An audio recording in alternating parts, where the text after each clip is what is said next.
कल महात्म के बारे में वर्णन किया गया। भागवत में लिखा है कि जब तक कि हम भागवत की महात्म को श्रवण नहीं करेंगे तब तक हमें भागवत श्रवण के पुण्य की प्राप्ति नहीं हो सकती। श्रीमद् भागवत महापुराण में महाराज जी बतलाए कि राजन, उस परमात्मा के बारे में चिंतन किया गया। भगवत कथा में, भागवत की कथा में आप लोगों को किसी विशेष देवी और देवता का नाम वेदव्यास जी नहीं रखे। इन्होंने जब प्रथम श्लोक वर्णन किए तो जन्माद्यस्य यतोन्वयादिति रतश्चार्थ विज्ञ स्वराट तेने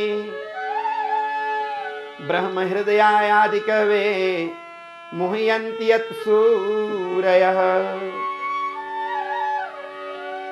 तेजो वारि मृदां यथा विनिमयो यत्र त्रिसर्गो मृषा धाम्ना स्वेन सदा निरस्तकुहकं सत्यं परं धीमहि सत्यं परं धीमहि। बहुत सुंदर श्लोक प्रथम श्लोक में ही वर्णन किया गया। जन्माद्यस्य तन्वयादिति रतश्चार्थ विज्ञ स्वराट तेने ब्रह्म हृदयादि कवे मुह्यन्ति यत् सूरयः। जो जन्म से पहले भी था और जन्म होने के बाद में अभी है और मृत्यु के बाद भी रहेगा, जो तीनों काल में समान है।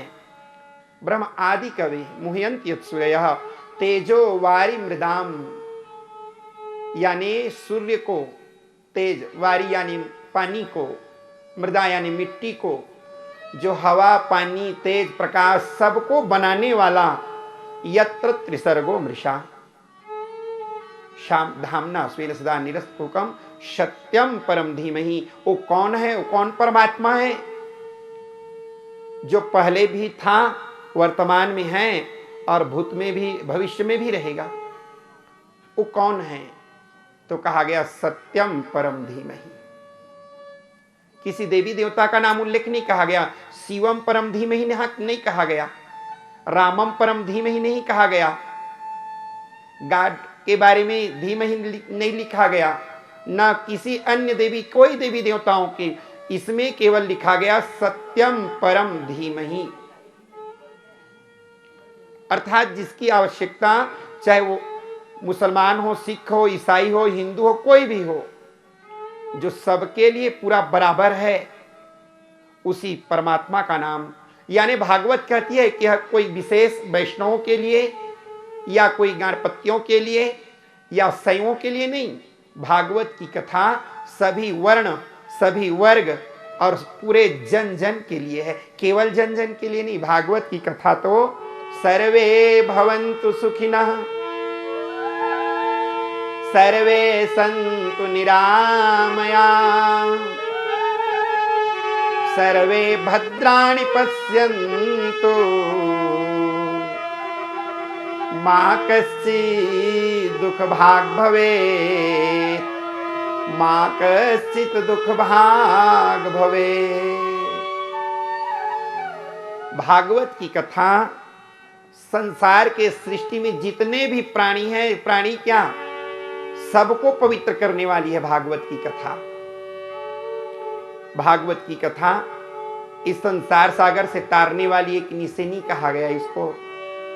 इसको कामधेनु गैया कहा गया। इसको चाहे जो भी आप रूप दे दीजिए, भागवत हम सब के लिए जीवन प्रदायिनी कथा है। भागवत की कथा कैसे जिए, अगर हम ये जानना चाहते हैं कैसे जिए, तो आइए हम भागवत में प्रवेश करते हैं। भागवत की कथा कैसी है? तो निगम कल्पतरोगलितम फलम सुख मुखादमृत द्रव संयुतम पीबत भागवतम रसमालयम मुहुरहो रसिका भुवि भावुका। निगम कल्पतरोगलितम फलम सुख मुखाद अमृत दव संयुतम। जो महाराज सुखदेव जी के वचन से वचनामृत ये जो शब्द निकला वो कैसा है? तो महाराज जी बतलाए कि राजन रसमालयम, उसमें केवल रस ही भरा हुआ है। तो क्या छिलका है? बोले नहीं। तो अंदर में गुठली है? बोले नहीं।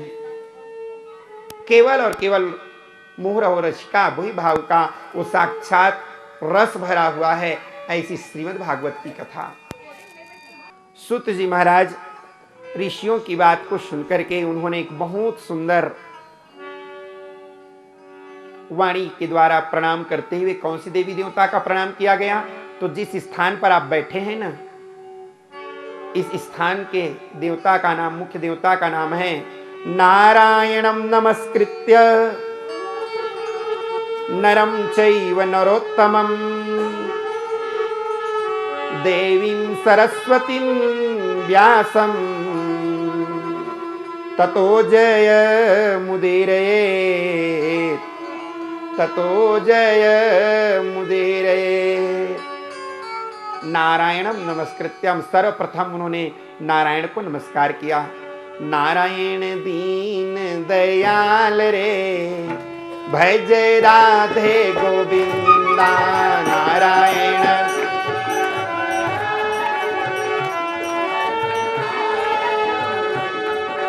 नारायण दीन दयाल रे, भज राधे गोविंदा।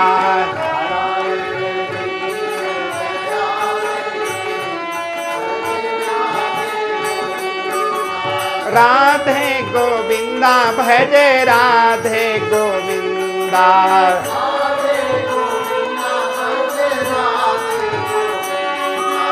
राधे गोविंदा भज राधे गोविंदा।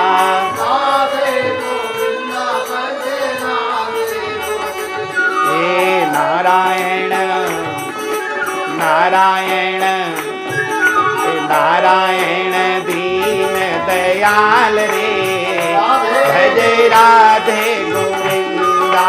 नारायण दीन दयाल ये नारायण दीन दयाल रे, भज राधे गोविंदा।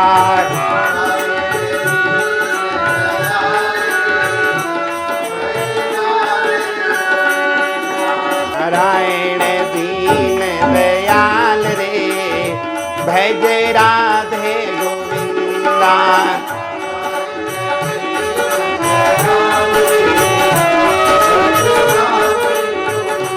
जय हो नारायण दीन दयाल रे, भज राधे गोविंदा।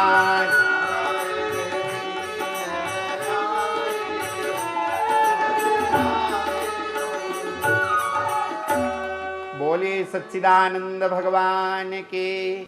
महाराज जी बतलाए कि राजन सूत जी महाराज बोले मैं उसी चीज के बारे में आप लोगों को बतलाने जा रहा हूं। बोले महाराज इस भागवत कथा उस समय की बात है जब पूरे संसार में चारों तरफ देखे कलयुग में घूम करके नारद जी महाराज भ्रमण करते करते जा रहे थे। अचानक मुलाकात हुई। एक महाराज जी इसी अलखनंदा गंगा के तट पर बैठ करके अपनी पाद प्रक्षालन गंगा के अंदर कर रहे थे। खलखल खलखल कलकल कलकल की आवाज निकल रही थी, लेकिन माथे में चिंतन की रेखा दिखलाई दी। वीणा की झनकार अचानक कानों में सुनाई पड़ी और देवर्षि नारद आज भी यहां साक्षात स्वरूप में बैठे हुए हैं बद्री विशाल के मंदिर में।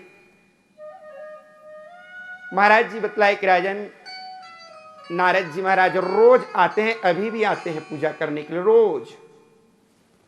और 6 महीने तक जब इनकी पूजा ज्योतिर्मठ में होती है तो यहां उनकी पूजा के लिए नारद जी नियुक्त रहते हैं और रोज उनके द्वारा पूजन होती है। हमारे भारतवर्ष के प्रमुख देवता का नाम है नारायण। अगर कोई पूछे कि कहाँ गए थे तो कहते हैं, लोग कहते हैं कि सबसे बड़ा तीर्थ यही है, बड़े तीर्थ गए थे। ये बड़ा तीर्थ माना गया इसको। इसे संसार में अब कोई बड़ा धाम, कोई बड़ा तीर्थ नहीं है।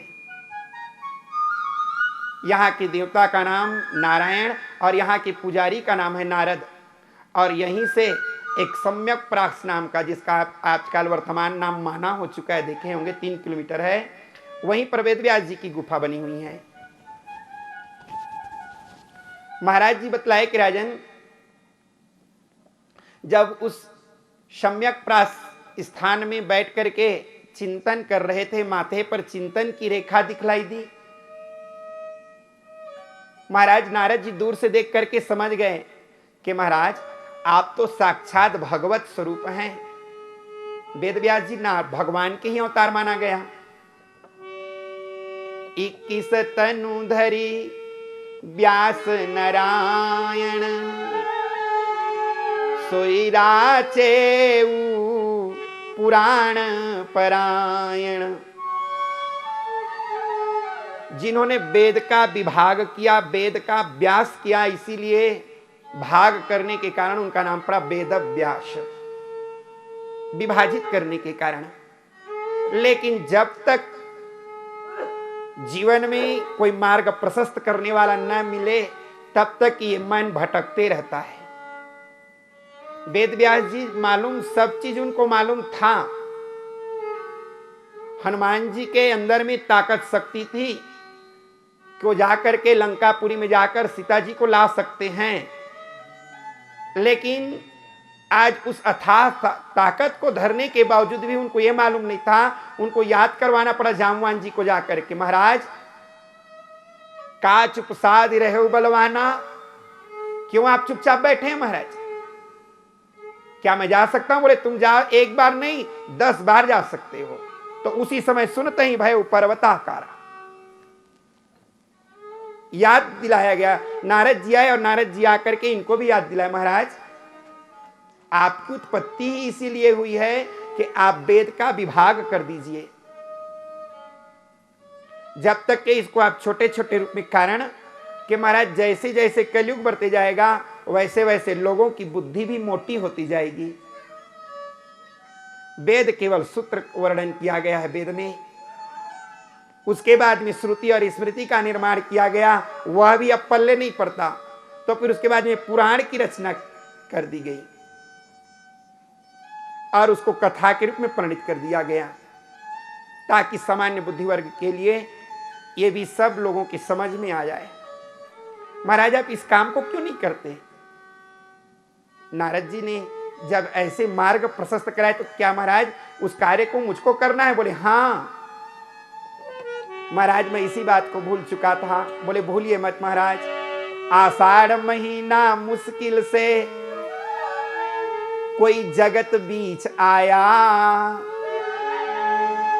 184 भटक भटक के मानुष तन पाया, 184 भटक भटक के मानुष तन पाया। यही है सुमिरन का बेला, यही है सुमिरन का बेला, अवसर बीते जाए तुम्हारा कहे मान मेरा।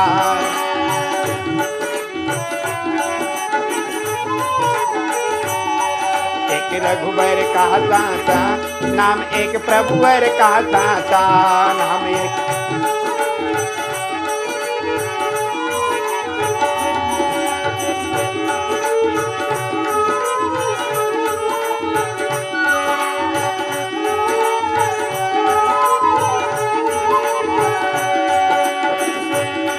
ये गुरु गुरु कहना सबको सहना, तन को जान का चा। गुरु गुरु कहना सबको सहना, गुरु गुरु कहना सबको सहना, तन को जान का चार।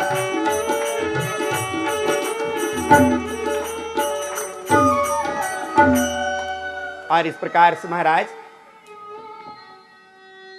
आप इस कर्म को तत्काल कीजिए। महाराज जी बोले कि मैं इस कार्य को करने के लिए महाराज कुछ सहयोगी तो होना चाहिए। मैं बोलूं और मैं लिखूं तब तो बहुत देर लगेगा। तो उस समय टाइपिस्ट एक ही जनी पास थे। यहां से निकल करके वेदव्यास जी चले गए कहां? जहां पर भगवान शंकर, उमा और महेश्वर दोनों के दोनों उस तपो भूमि में एक दिवस बट के नीचे बैठे हर थे। उस सच्चिदानंद के चिंतन में एकाग्र चित्त भूतेश्वर थे। भगवान त्रिलोचन के संग भगवती उमा श्री भ्राज रही। मानो दाएं हो परम पुरुष, बाएं नित प्रगति विराज रही। भगवान शंकर और भवानी पार्वती भवानी गिरजा बैठी हुई थी और गोद में बैठाई हुई थी अपने बेटे को, गजानन जी को। जैसे ही देखे वेद व्यास जी महाराज तीनों मूर्ति को प्रणाम करते हुए, वंदे देव मुमाम पतिम सुर गुरुम, वंदे जगत कारणम, वंदे पन्नग भूषणम मृगधरम, वंदे पशूनां पतिम, वंदे सूर्य शशांक वहनि नयनम, वंदे मुकुंद प्रियम, वंदे भक्तजनाश्रयं च वरदम, वंदे शिवं शंकरम, वंदे शिवम शंकरम। भगवान शंकर के पास जाकर के नमन करते हुए ने याचना की। महाराज बोले क्या है? आज एक बात मांगने के लिए आया हुआ हूं प्रभु। मांग लो ना वेदव्यास, क्या लेना चाहते हो? महाराज सुना हूं आपका बेटा लिखने में बहुत माहिर है। आप अपने पुत्र गणेश जी को आप मुझको दे दीजिए ना। गौरी माँ बोली नहीं नहीं नहीं वेदव्यास जी, मैं नहीं दे पाऊंगी अपने बेटे को। माँ आप चिंता मत करें, आपका बेटा उसमें लिख करके उनकी भागीदारी प्रमुख होगी। माँ मैं बोलूंगा और ये लिखेंगे। ले दे करके माँ के द्वारा अनुमति मिली। बोले महाराज जब मैं बोलना प्रारंभ करूंगा तो लिखते समय आप मुझको रुकवाएंगे थोड़ी? बोले नहीं नहीं, मैं बोलने वाला अगर कमजोर पड़ता है तो मैं छोड़ के आ जाता हूं। बोले ऐसा? तो बोले हाँ। चलिए तो प्रैक्टिकल करके देखते हैं। महाराज जब बोलना चालू किए श्लोकों को, यम प्रव्रजंतम अनुपेतम पेत कृत्यम द्वैपायनो विरकात्रमा जुहाव, महाराज जी लिखना चालू किए।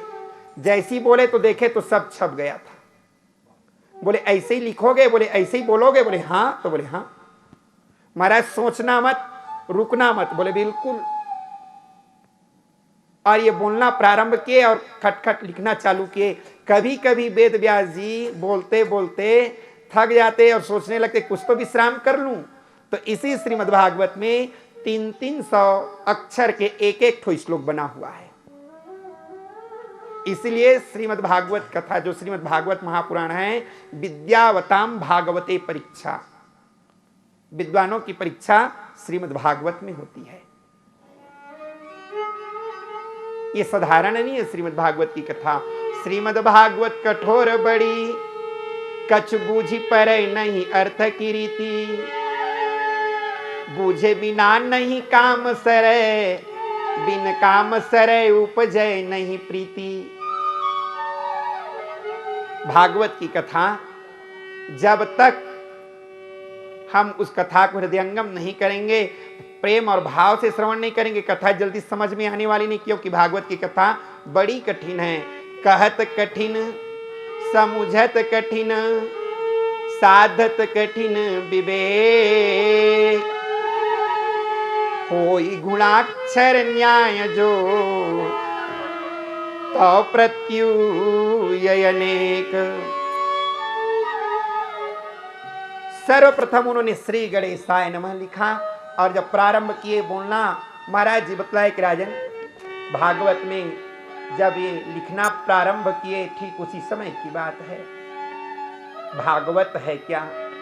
बोले भागवत मुक्ति करने की एक मार्ग है, मुक्ति गति को प्राप्त करने के लिए एक रास्ता बतलाया गया। भागवत की कथा महाराज जी बतलाए कि राजन इन्होंने ही व्यास अलग अलग भाग में विभाजित किया।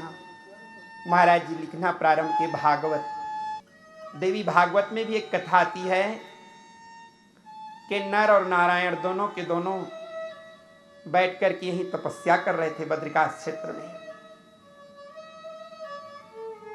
एक बार च्यवन ऋषि स्नान करने के लिए गए। कभी भी हम स्नान करने के लिए आए तो 1 घंटा 36 मिनट सूर्योदय के आगे स्नान न करें और 1 घंटा 36 मिनट सूर्य अस्त होने के बाद स्नान डूब के ना करें। अगर आवश्यक पड़े तो आप लोटे में जाकर के स्नान कर लो, लेकिन तालाब में, नदी नाले में कहीं कहीं पे आप डूब के स्नान मत करना। ये शास्त्र का नियम है। शास्त्र के विरुद्ध अगर कार्य करेंगे तो कुछ न कुछ अनहोनी घटना घटने की संभावना, चाहे नंद बाबा ही क्यों न हो, वो भी कन्हैया को छोड़कर और स्नान करने के लिए चले गए, अनहोनी घटना घट गई। वरुण देवता लेकर के, उनके पार्षद लोग लेकर के वरुण लोग पहुंचा दिए। चाहे कोई भी हो, अगर हम धर्म के अनुसार चलते हैं तो धर्मो रक्षति रक्षितः, धर्म हमारी रक्षा करता है। लेकिन धर्म के विरुद्ध होगा तो रिएक्शन भी होता है इससे। महाराज जी बतलाए कि राजन आज स्नान करने के लिए आए च्यवन जी, तो इनको वरुण के दूत ने लेकर के पानी के अंदर घुसा दिया। ये बहते बहते बहुत दूर चले गए, सूतल लोग पहुंच गए जहां प्रहलाद जी का राज्य था। उनके दूतों ने पकड़ करके लेकर के आया। बोले महाराज कोई भक्ति लोग से कोई साधु बाबा आया है। च्यवन तो बहुत प्राचीन ऋषि है ना।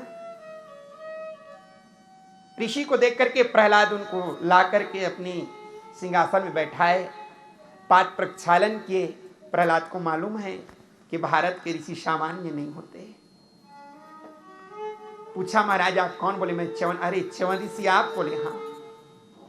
उन्होंने पुराणों की महिमा सुनी और भारत क्षेत्र की महिमा को उन्होंने श्रवण किया कि राजन हम जहां पर रहते हैं ना वो साधारण नहीं है भैया। गायन्ति देवा किल गीत कानी, धन्यास्तु ते भारत भूमि भागे, स्वर्गापवर्गस्य पदमार्ग भूते, भवन्ति भूयः पुरुषा सुरत्वात्। गायन्ति देवा किल गीत कानी, ये स्वयं देवता गण भी जिस भारत की महिमा का वर्णन करते करते थक जाते हैं लेकिन वर्णन नहीं कर सकते। यह है भारत भूमि। च्यवन जी बोले कि वो मेरा भारत देश है प्रहलाद, जहां के कण कण में नारायण सम व्याप्त हैं। कोई भी जगह उनसे रिक्त नहीं है, सब में वो परमात्मा की सत्ता है। महाराज ऐसे भारत भूमि का मैं दर्शन करना चाहता हूं। बोले चलो। महाराज जी दक्षिण भारत से दर्शन करते करते सब वृंदावन आदि की ओर भ्रमण करते हुए द्वारिका में जगन्नाथपुरी की दर्शन किए। बोले महाराज भारत सच में ही पुण्य तीर्थ, पुण्य भूमि है। फिर बोले राजन तुमने जिस क्षेत्र को दर्शन करना चाहिए तो तुमने दर्शन ही नहीं किया। और कोई है महाराज धर्मस्थल? अरे बोले धर्म का राजा जहां पर बैठा हुआ है, अरे धर्म का बेटा साक्षात बैठा हुआ है। धर्म की पत्नी का नाम है मूर्ति, और मूर्ति के 2 बेटा हुआ उसके गर्भ से। एक का नाम पड़ा नर और एक का नाम पड़ा नारायण। ये मूर्ति के गर्भ से प्रकट हुए हैं दोनों के दोनों। धर्म के बेटे हैं, तो धर्म की जहां मूल है, अरे उसका तो आपने दर्शन ही नहीं किया। बोले चलिए चलते हैं। उस धर्म की मूलभूत आधार के दर्शन करने के लिए प्रहलाद जी के साथ में इसी स्थल पर आए। सुतल लोक से आए थे ना। नर और नारायण दोनों के दोनों तपस्या में रत थे। इधर न एक तरफ नर बैठ करके भगवान के ध्यानावस्थित तद्गतेन मनसा पश्यन्त्यम योगिनो, एक तरफ नारायण बैठे थे, एक तरफ नर बैठे थे। तन में कुछ भी नहीं था, कमर में 4 अंगूर का लंगोट लटका हुआ था, खुला बदन, खड़ी तिलक, लंबी लंबी बाल, जटाजूट, गले में उन्होंने बैजंती की माला 4 भुजा के रूप में धारण किए हुए देदीप्यमान सौंदर्यता को धारण करके महाराज जी बैठ के तपस्या में रत थे। बर्छी भाले टंगा हुआ था। प्रहलाद जी सोचे कि ये संत हैं, इनको शास्त्र की आवश्यकता है, शस्त्र की नहीं। इन्होंने प्रश्न किया, भो ब्राह्मण। नर ने पूछा, क्या है? बोले, आप समस्त अस्त्र शस्त्र को लेकर के तपस्या क्यों कर रहे हैं? आप तो साधु हैं ना, साधुओं को शास्त्र से मतलब होना चाहिए, शस्त्र से नहीं। इन्होंने कहा, हम अपनी शरीर की रक्षा के लिए इसको रखे हैं। बोले, नहीं। क्या इसको रखें तो आपको आता है इनको चलाना? बोले, हाँ। महाराज जी बतलाए कि राजन स्वयं ब्रह्मा जी आए। बोले, ये नर और नारायण है प्रहलाद, तू इनसे क्षमा मांग और क्षमा मांग करके तू इस स्थान की परिक्रमा कर ले। महाराज जी बतलाए कि राजन, भागवत में सर्वप्रथम वर्णन किया गया 17 दिन का युद्ध समाप्त हो चुका था। 18वें दिन रात्रिकालीन बेला में नींद नहीं आई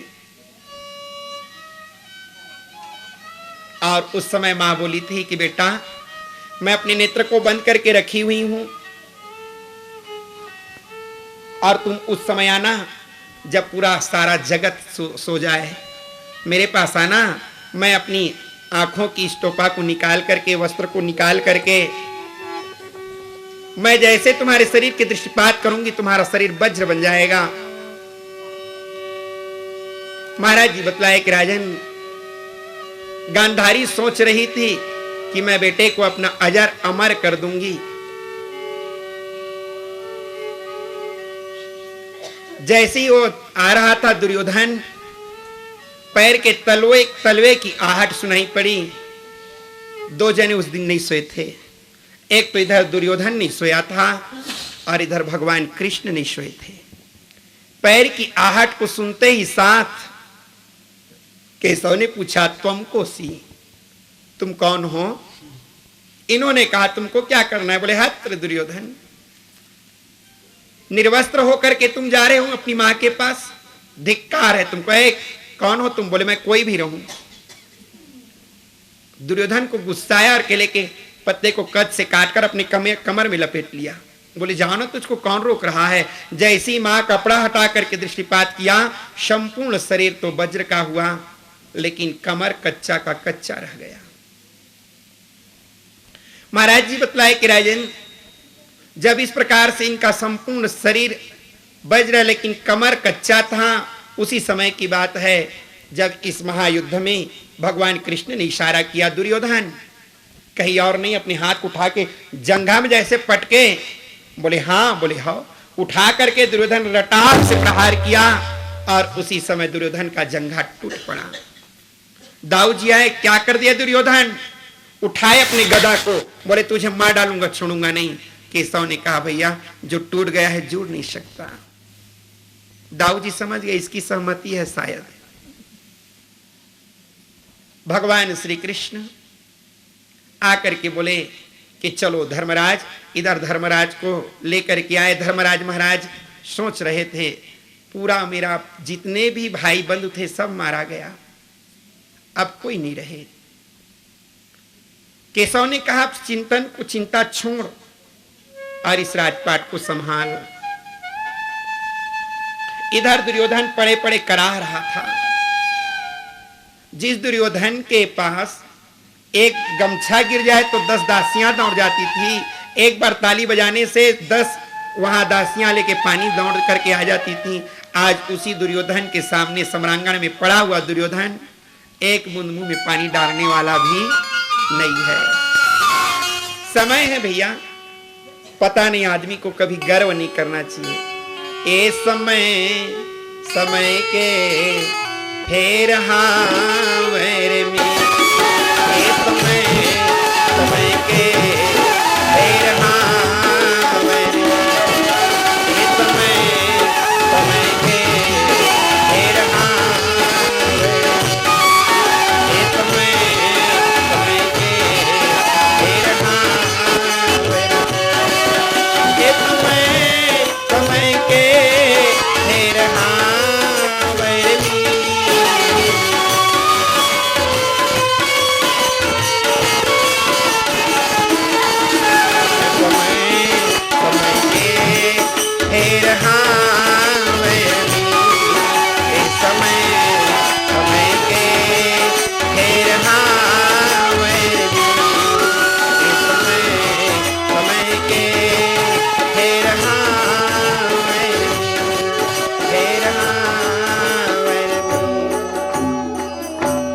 और इस प्रकार से महाराज जी बतलाए कि राजन, आज दुर्योधन उसी समय जब देख रहे थे कि ये दुर्योधन कराते हुए, उसी समय अश्वस्थामा आया।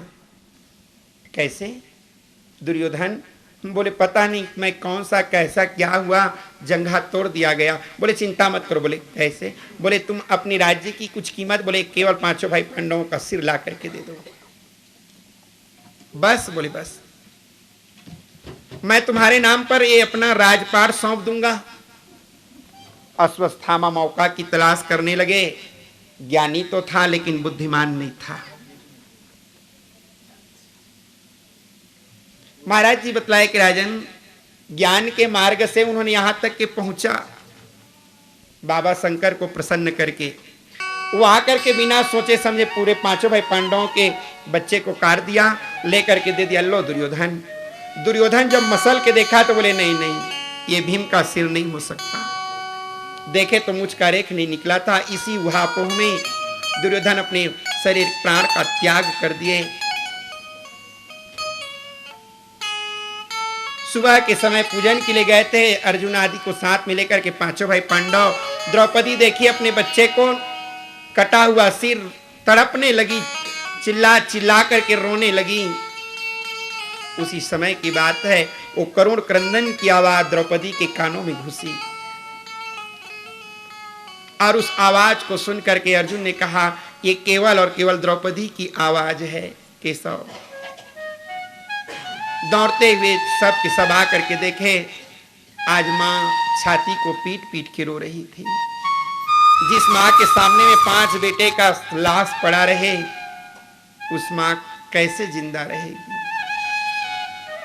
जब कराहने लगी द्रौपदी, अर्जुन ने प्रतिज्ञा किया बिना मारे मैं छोड़ूंगा नहीं, तू चिंता मत कर। भगवान ने कहा चल।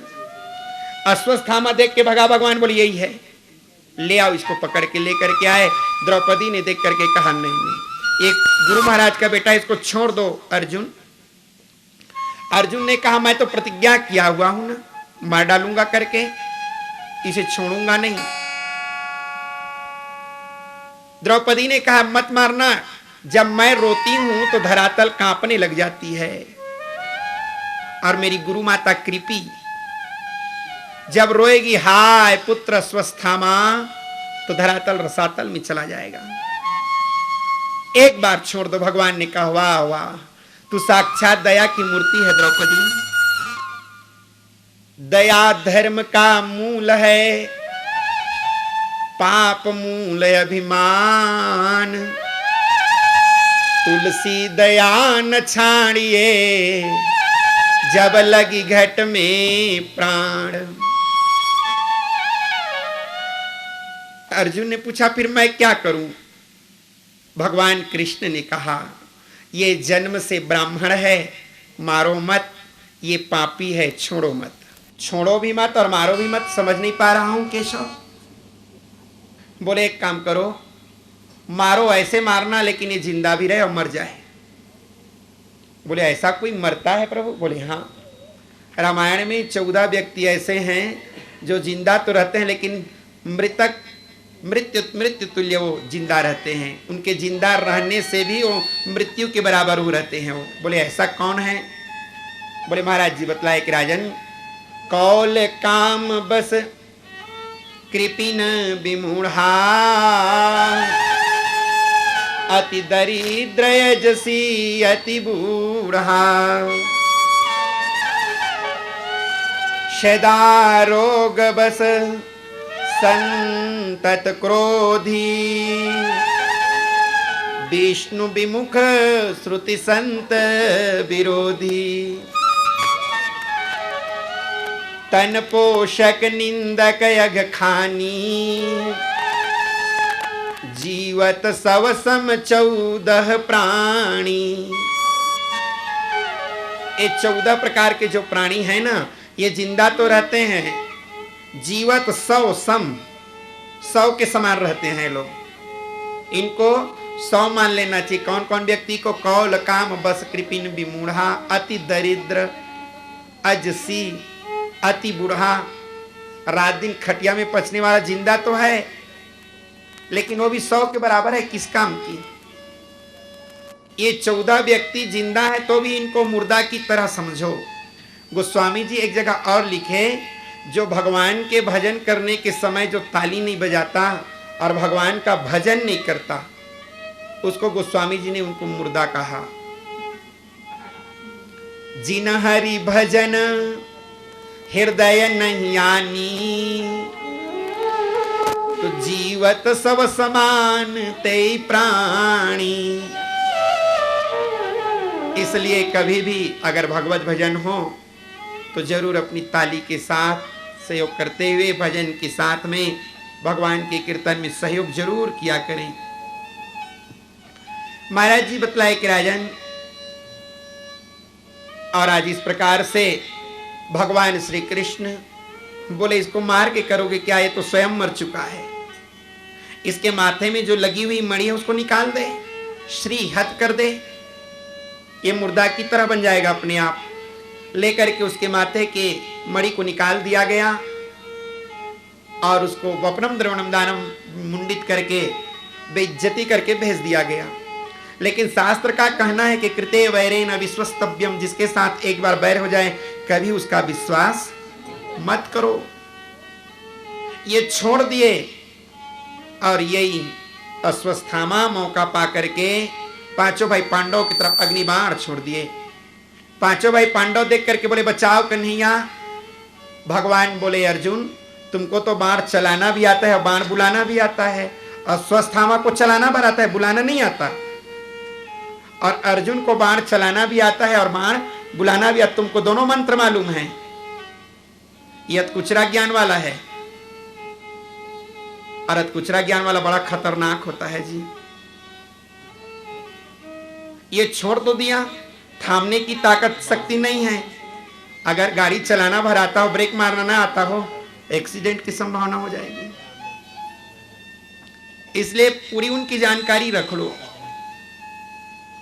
महाराज जी बतलाए कि राजन, जब इस प्रकार से अश्वस्थामा महाराज जब बाण को इधर देखे, भगवान श्री कृष्ण बोले अर्जुन तुम बुला लो इनको। उसी में से एक चिंगारी निकली और जाकर के उत्तरा के गर्भ में समाहित हो गया। गर्भस्थ शिशु जो बच्चा पल रहा था वो पेट के अंदर में जलने लगा। उत्तरा व्याकुल हो गई और व्याकुल होकर के कुंती माँ के पास आई, दादी के पास आई। दादी माँ, हाँ बेटी, मेरे पेट में बच्चा नहीं माँ, आग का गोला पल रहा है माँ। इस आग की गोले से मेरी रक्षा नहीं करोगी? कुंती ने कहा बेटी तू चिंता मत कर, जो संसार के समस्त लोगों के कष्ट को निदान करने वाले हैं, चल उसी के साथ चलते हैं। उत्तरा को लेकर के भगवान कृष्ण बैठे हुए थे, आए और बोले केशव इसकी रक्षा नहीं करोगी? करूंगा बुआ, तू चिंता मत कर। बुआ ने जो स्तुति किया कि केशव कृष्णाय वासुदेवाय देवकी नंदनाय च नंद गोप कुमाराय श्री कृष्णाय वयम नमः। महाराज जी बतलाए कि राजन, भगवान बोले चिंता मत करो। भगवान छोटा सा रूप धारण करके अंगुष्ठ प्रमाणे न जाकर के गर्भस्थ शिशु की रक्षा की। इसी का नाम है गर्भ रक्षा कवच। उत्तरा ने प्रार्थना करके अपने गर्भस्थ शिशु की रक्षा किया था। स्वमाया वृणोद्गर्भ बैराट्या कुरुतंतवे। भगवान छोटा सा रूप धारण करके और उत्तरा के गर्भ के अंदर में जाकर के प्रवेश किया और बच्चा की रक्षा। आज बच्चा पैदा नहीं हुआ है लेकिन गर्भ के अंदर में उन्होंने भगवान का दर्शन किया। कितना भाग्यशाली। एक व्यक्ति तपस्या करते करते जन्म जन्म मुनि जतन कराही, अंतराम कहिया वत नाही।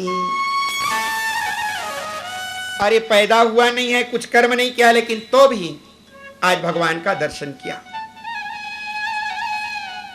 महाराज जी बतलाए कि राजन धर्मराज को बोले कि आप बैठिए ना गद्दी पर। महाराज बोले मैं नहीं बैठूंगा। बोले क्यों?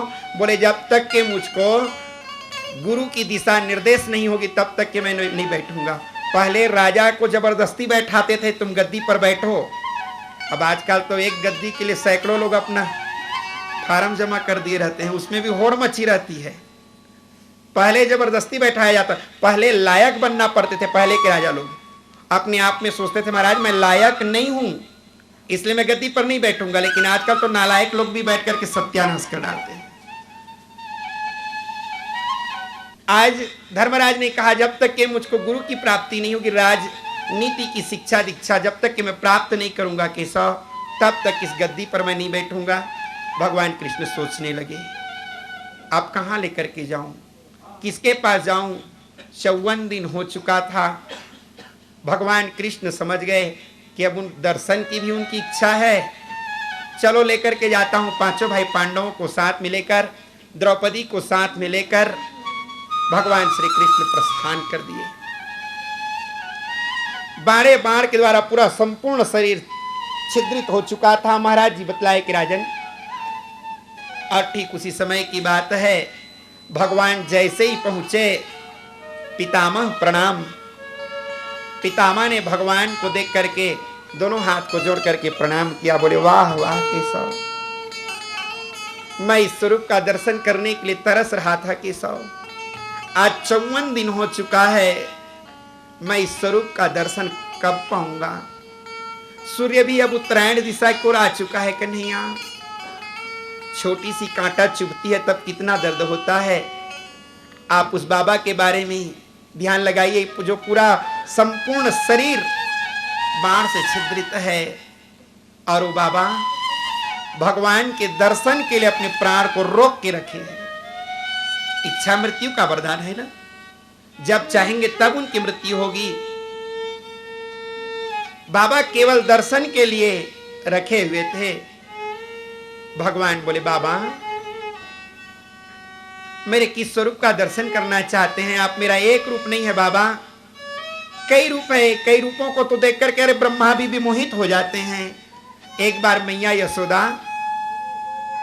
जब मेरे कान को ऐंठ करके छड़ी को उठाई कि मेरे चपल मृद मस्तिष्क भगवान, तो भगवान हाथ जोड़ करके रोने लगे। ना हम मैं मिट्टी नहीं खाया हूं मां। जब भगवान रोने लगे तो ब्रह्मा जी आए थे दर्शन करने के लिए, भगवान के दर्शन के लिए। ब्रह्मा जी बोले पक्का भगवान नहीं है ये जो छड़ी को देख करके रोए। अरे भाई, जिनकी भौं की टेढ़ा कर दे रहे 7 समुद्र ज्वार भाटा उत्पन्न हो जाता है, जिनके बंक भ्रिकुटी से डर कर सागर सप्त उबलते देखा, उनको ही यशोदा के भय से अश्रुबिंदु मृग ढलते देखा।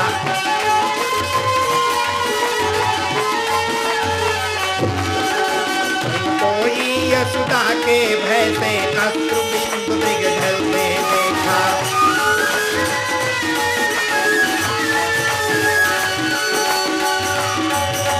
जिनके चरण कमल कमला के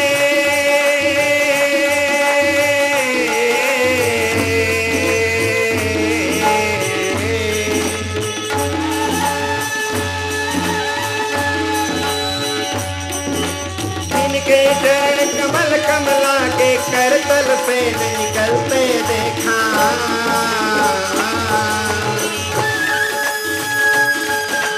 उनको वृंदावन के गली गली घूमते और चलते देखा।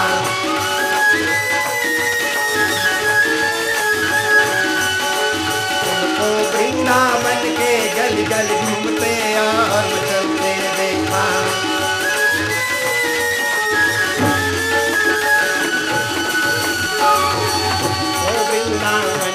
गली गली घूमते और चलते देखा।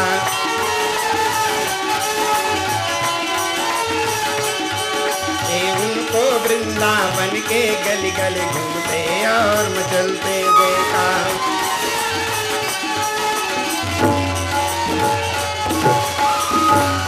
महाराज जी बतलाए कि राजन, आज स्वयं ब्रह्मा भी मोहित हो जाते हैं जिनके स्वरूप को देखकर।